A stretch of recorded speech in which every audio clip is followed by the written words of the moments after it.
Salamu alaykum. Anlala. Saa 3 hii anlala. Wewe Jafari? Wewe. Nini unalala saa hii? Mwalimu hapa ndani kwa lalisha hapa. Palalisha wapi? Toka njoo fundishe. Kaendelee Kiswahili saa hii. Kaendelee. Lalisha, hebu njoo pia ulale. Njoo hapa, hebu njoo. Ngoja mimi nikae nione sasa hapa. Mtu anasema uvuta bangi. Sivuti bangi. Huyu hawasha huyo. Huyu lazima yuwasha.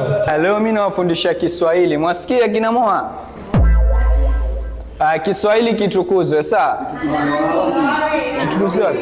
Si kwa mangabu, angalia nafikiria kula. Angalia sasa na mwalimu analala. La mwalimu. Msimpepe nanyi. Hebu amka mwalimu.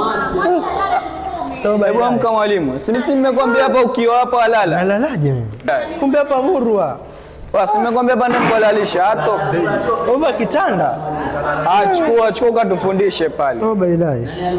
Nitabidi Mleteni maji aoshe uso. Over kitanda.